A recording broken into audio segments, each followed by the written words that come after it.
റെഡിയാക്കി എടുക്കുന്നത് ലെയർഡായിട്ട് വരുന്ന ഒരു കസ്റ്റർഡ് പുഡിംഗ് ആണ്.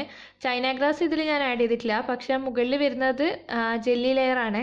നല്ല ഈസിയാണ്, നല്ല ടേസ്റ്റുമാണ്. എങ്ങനെയാണ് ഈ ഒരു പുഡിംഗ് റെഡിയാക്കി എടുക്കാൻ നോക്കാം. അതിന് മുന്നേ ആരെങ്കിലും ആദ്യമായിട്ട് കാണുന്നുണ്ടെങ്കിൽ ഇതുവരെ നിങ്ങൾ സബ്സ്ക്രൈബ് ചെയ്തിട്ടില്ല എന്നുണ്ടെങ്കിൽ ഇപ്പം തന്നെ സബ്സ്ക്രൈബ് ചെയ്യാം. സബ്സ്ക്രൈബ് ചെയ്യുന്ന സമയത്ത് തൊട്ടപ്പുറം ഒരു ബെല്ലൈക്കൺ കൂടി വരും, അതും കൂടി മറക്കാതെ പ്രസ് ചെയ്യണം, വീഡിയോസ് ഇടുന്ന സമയത്ത് നോട്ടിഫിക്കേഷൻ കിട്ടാൻ വേണ്ടിയിട്ട്.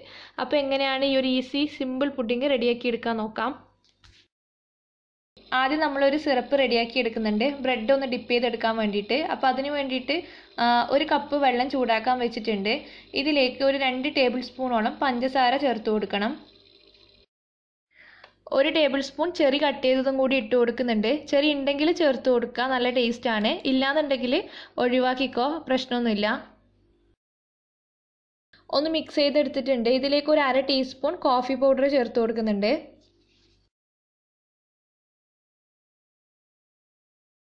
കോഫി പൗഡറും കൂടി ചേർത്തിട്ട് വെള്ളം നന്നായിട്ട് തിളച്ച് പഞ്ചസാര മെൽറ്റായി കിട്ടണം. അങ്ങനെ ഒരു സിറപ്പ് പോലെ ആയിക്കഴിഞ്ഞാൽ നമുക്ക് ഫ്ലെയിം ഓഫ് ചെയ്യാം. ഞാൻ ഇതേപോലത്തെ ഡെസേർട്ട് കപ്പിലാണ് ഈ ഒരു പുഡിംഗ് സെർവ് ചെയ്തെടുക്കുന്നത്. അപ്പോൾ അതിന് വേണ്ടിയിട്ട് ഒരു 3 കപ്പ് എടുത്തിട്ടുണ്ട്. ഇനി ഇതിൽ താഴ്ഭാഗത്ത് നമ്മളെ ബ്രെഡ് ലെയർ സെറ്റ് ചെയ്തെടുക്കണം.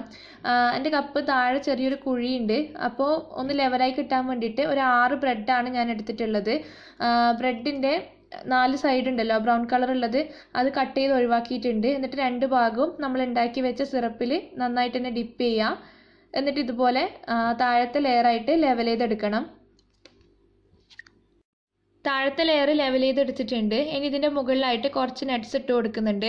ഞാൻ കുറച്ച് പിസ്ത കട്ട് ചെയ്തെടുത്തിട്ടുണ്ട്, പിന്നെ റോസ്റ്റ് ചെയ്ത കാഷ്നട്ട്, കുറച്ച് ഉണക്കമുന്തിരിയാണ് എടുത്തിട്ടുള്ളത്. അത് 3ലായിട്ട് ഇട്ട് കൊടുക്കുന്നുണ്ട്. പിന്നെ നട്ട്സൊക്കെ നിങ്ങൾക്ക് ഏത് വേണമെങ്കിലും നിങ്ങളുടെ ഇഷ്ടം പോലെ എടുക്കാം. പിന്നെ നമ്മൾ ഉണ്ടാക്കിയ സിറപ്പിലുള്ള ചെറിയും ഞാൻ ഇതിലേക്ക് ഇട്ടിട്ടുണ്ട്. ഇനി അടുത്ത ലെയറായ കസ്റ്റേർഡ് ലെയർ നമുക്ക് റെഡിയാക്കി എടുക്കാം. അപ്പോൾ ആ സമയം വരെ ഇത് വെറുതെ പുറത്ത് വെക്കണ്ട, നമുക്കിത് ഫ്രിഡ്ജിലേക്ക് മാറ്റാം. ഈ ഒരു കസ്റ്റാർഡ് പൗഡർ വെച്ചിട്ടാണ് ഞാൻ കസ്റ്റാർഡിൻ്റെ ലെയർ റെഡിയാക്കി എടുക്കുന്നത്. ഞാൻ ഇതേപോലെ സഫ എന്നുള്ള ബ്രാൻഡിൻ്റെ ടിന്നിൽ വരുന്ന കസ്റ്റാർഡ് പൗഡറാണ് യൂസ് ചെയ്തിട്ടുള്ളത്. അധികം സൂപ്പർ മാർക്കറ്റിലും നിങ്ങൾക്ക് ടിന്നിലും കിട്ടാനുണ്ട്. പിന്നെ ഒരു പാക്കറ്റ് കവർ പോലെ ബേക്കേഴ്സ് എന്നുള്ള ബ്രാൻഡ് കിട്ടാനുണ്ട്. അറിയാത്തവർക്ക് വേണ്ടിയിട്ട് ഒന്ന് കാണിച്ചെന്നേ ഉള്ളൂ. ഞാനിപ്പോൾ ഒരു 1.5 ടേബിൾ സ്പൂണോളം കസ്റ്റാർഡ് പൗഡറാണ് ഈ ഒരു പുഡിങ്ങിന് വേണ്ടി എടുത്തിട്ടുള്ളത്. കസ്റ്റാർഡ് ലെയർ ഉണ്ടാക്കാൻ വേണ്ടിയിട്ട് ഞാനിപ്പോൾ ഒരു 1.5 കപ്പ് പാല് ചൂടാക്കാൻ വേണ്ടി വെച്ചിട്ടുണ്ട്. ഇതിലേക്ക് മധുരത്തിന് ആവശ്യമുള്ള കണ്ടൻസ്ഡ് മിൽക്ക് ചേർത്ത് കൊടുക്കാം. ഞാനിപ്പോൾ കസ്റ്റാർഡ് പുഡിങ്ങിൽ കണ്ടൻസ്ഡ് മിൽക്കാണ് എടുത്തിട്ടുള്ളത്. കുറച്ചും കൂടി ടേസ്റ്റ് എനിക്ക് തോന്നുന്നു കണ്ടൻസ്ഡ് മിൽക്കാണെന്ന്.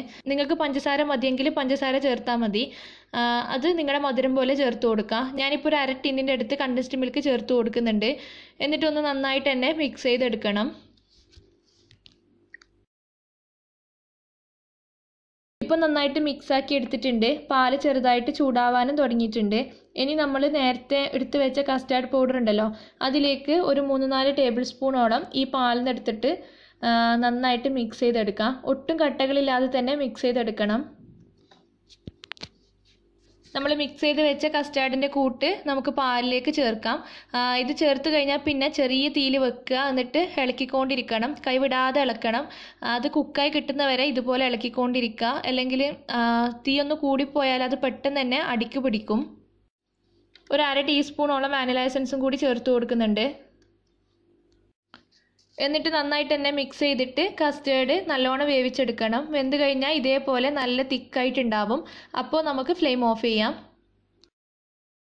ഫ്ലെയിം ഓഫ് ചെയ്ത് കഴിഞ്ഞാൽ അധികം ആ പാത്രത്തിൽ തന്നെ വെക്കണ്ട, പെട്ടെന്ന് തന്നെ നമുക്ക് ലെയർ ചെയ്തെടുക്കാം.